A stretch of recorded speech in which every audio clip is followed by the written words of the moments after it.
ಇದ್ರೆ ನೋಡಿ, ಅದು ನೋಡಿದ್ರೆ ಎಷ್ಟೋ ದಿನ ಆಯ್ತಂದ್ರೆ ಈಗ ಹೊಡ್ತಾರೆ.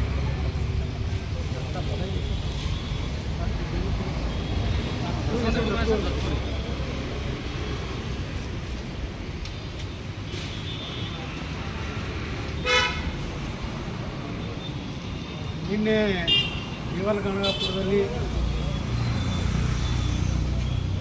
ನಮ್ಮ ಕೂಲಿ ಸಮಾಜದ ಯುವಕ ದತ್ತಪ್ಪ ಎನ್ನುವ ವ್ಯಕ್ತಿ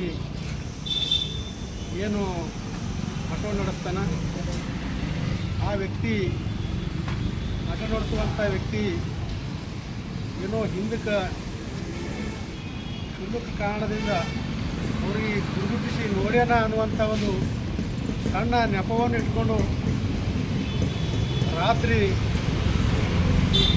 ಕೆಲವು ದುಷ್ಕರ್ಮಿಗಳು ಅವನನ್ನು ಅಟ್ಟಾಡಿಸಿ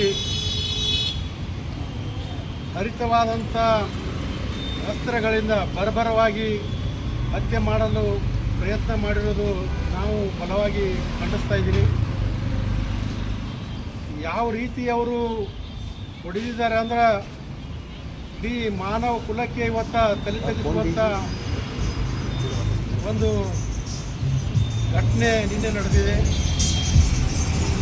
ಕಲಬುರಗಿ ಜಿಲ್ಲೆಯಲ್ಲಿ ಇವತ್ತಿನ ದಿವಸ ಕಾನೂನು ಸುವ್ಯವಸ್ಥೆ ಸಂಪೂರ್ಣ ಹದಗೆಟ್ಟಿದೆ ಅನ್ನುವಂಥ ರೀತಿಯಲ್ಲಿ ಸಾಕಷ್ಟು ಸಲ ಇವತ್ತಿನ ದಿವಸ ನಾವು ಈ ಸರ್ಕಾರಕ್ಕೆ ಒತ್ತಾಯ ಮಾಡಿದ್ರೂ ಕೂಡ ಲಜ್ಜೆಗೆಟ್ಟಂಥ, ಮಾನ ಮರ್ಯಾದೆ ಇರಲಾರ್ದಂಥ, ನಾಚಿಕೆ ಇರಲಾರ್ದಂಥ ಈ ಸರ್ಕಾರ, ಈ ಪೊಲೀಸ್ ಇಲಾಖೆ, ಇಲ್ಲಿ ಸಾರ್ವಜನಿಕರು, ಮಕ್ಕಳು, ರೈತರು ಯಾರೂ ಇವತ್ತಿನ ದಿವಸ ನಿರ್ಭಯವಾಗಿ ಓಡಾಡುವಂಥ ಒಂದು ಪರಿಸ್ಥಿತಿ ಇಲ್ಲ.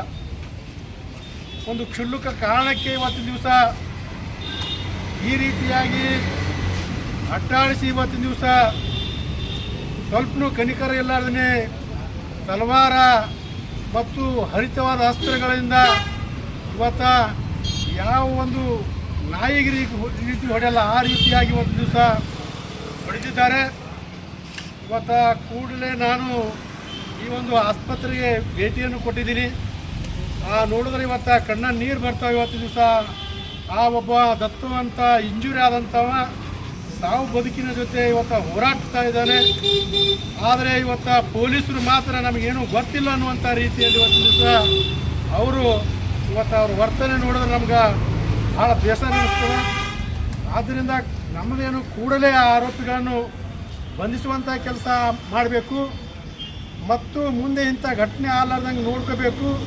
ಈ ಘಟನೆ ಅಂತೂ ಕೂಡ ಆಗಲಾರ್ದಂಗೆ ನೋಡ್ಕೊಳ್ಳೋಂಥ ತಾಕತ್ತು ದಮ್ಮು ಈ ಪೊಲೀಸರಿಗಿಲ್ಲ.